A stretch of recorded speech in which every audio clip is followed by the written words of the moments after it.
Hello everyone, this is Heather. Welcome back to my channel. If you're new here, welcome. So today, I will be talking about all the learning tools that I use to learn English. And hopefully, this will be helpful for you to learn English as well. So without further ado, let's jump right in. Okay, so first one, I've mentioned this several times in my videos. And if you're not familiar with this, it's fine because the previous video I was talking in Chinese, but so many people are requesting me to talk in English. So here I am sharing again. It is Merriam-Webster Learner's Dictionary. This dictionary saved my life literally when I tried to learn English. This kind of ties up to my idea of learning English in English.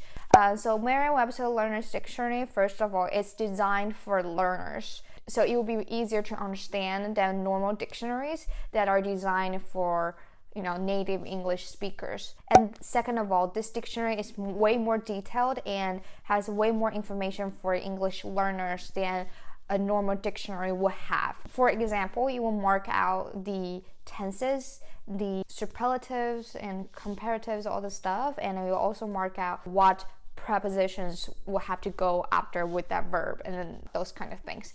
And third of all, this dictionary, because it's by Merriam-Webster, is very accurate, so you don't have to worry about whether this word has some false meaning or what.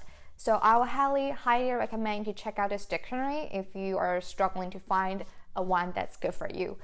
And another learning tools that I would highly suggest you guys to look into is Quizlet. Many people were asking me in the comment section, what apps do I use to memorize my vocabulary? And Quizlet is the tool that I use the most.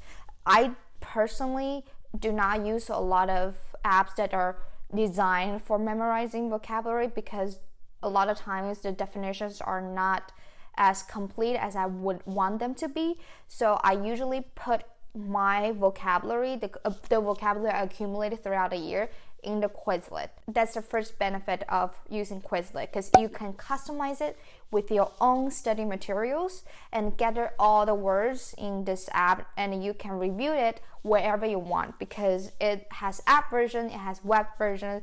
You can do whatever you want, and if you want to put words in it, you can actually search the definitions of it. But I have been warned though, a lot of times a word can have multiple definitions, so the options that the Quizlet gave to you may not be the one that you want, or may not be as complete as you want. Use Merriam-Webster Learner's Dictionary's definition and copy and paste that, and then put that on Quizlet, so it will be more suitable for you to improve your English. Another thing about Quizlet is you can find other people's study materials and use them. A lot of people will gather a lot of SAT, GRE, TOEFL words on there, and then you can just use their word list.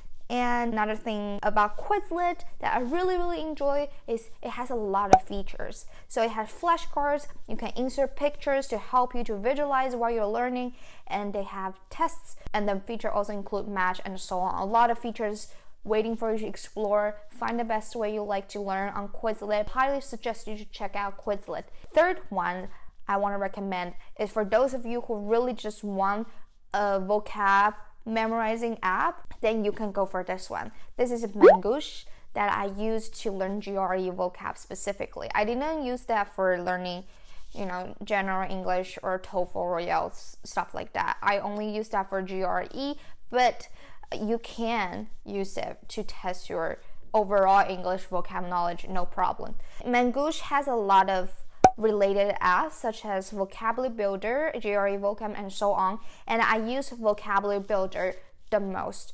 It has a lot of different level of words, which is really helpful because you have to get through one level in order to move on to the next one.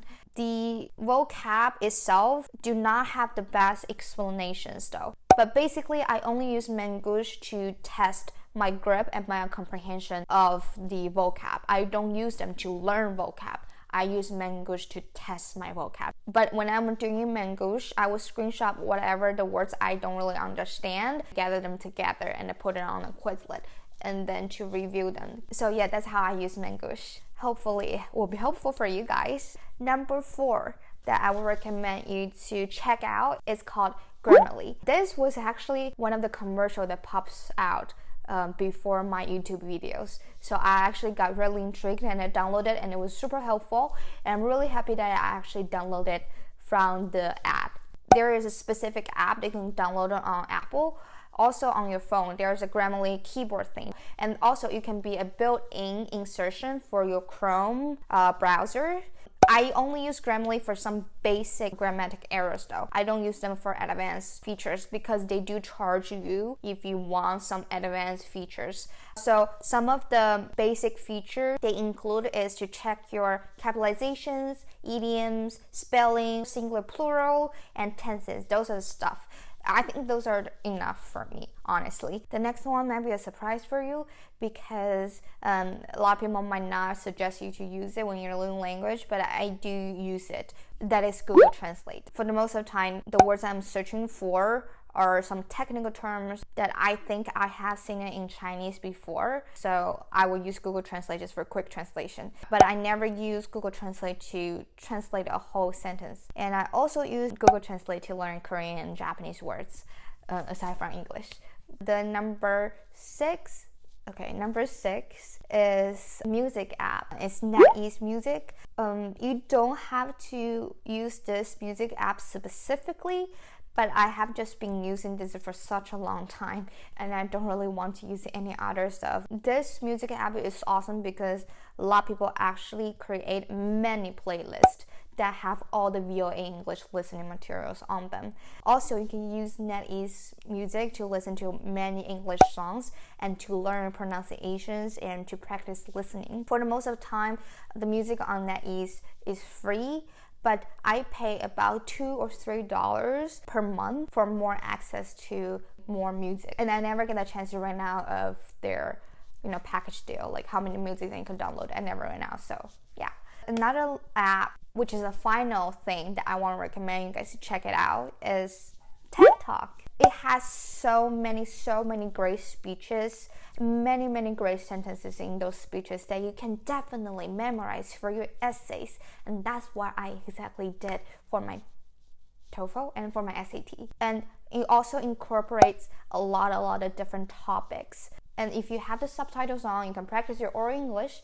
But if you turn off the subtitles, you can practice the listening skills. Try to watch some native English speakers though. I would highly suggest you to do that as an English starter because they do invite a lot of foreign speakers to TED Talks. They might have a really big accent, so I would highly suggest you to start off with some native English speakers and then move on to maybe people with accents if you're trying to really improve your English listening skill and English skills in general. Another thing I want to mention about TED Talk is for the most of the time, they will have the scripts for the speeches on the website. So if you are really trying to improve your English, you can download the scripts and then try to really read it by yourself and take notes and then try to mark off some places you don't understand and read out loud and learn the vocabulary. So I would highly recommend to use TED Talk to improve your English all around. So now I will give you a quick summary of what I have talked about. So first one is Merriam-Webster Learner's Dictionary.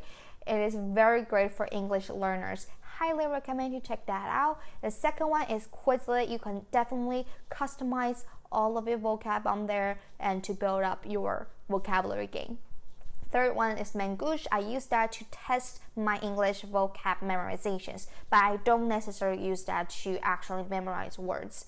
The fourth one is Creme Li. I use that to check my basic grammatic errors. And the fifth one is Google Translate. Use it wisely. And the sixth one is NetEase Music. I use that to listen to all kind of English music and take advantages of all the playlists that people have put up on the NetEase Music because they are really helpful. The seventh one is TED Talk. This is a great tool if you want to not only improve your oral English but also your written English and maybe your listening English. So there you have it, a quick rundown of all the favorite tools I use to learn my English. Hopefully you enjoyed this video and find this video helpful. Please subscribe if you haven't already and please like this video if you really like it and click that notification bell to get notified every time I upload. Woo! That was the first time I ever finished all the words in one sentence with one breath. Impressive. Anyway, I hope you guys have a great new year and let me know how these apps or website work for you. And I will see you next time. Bye.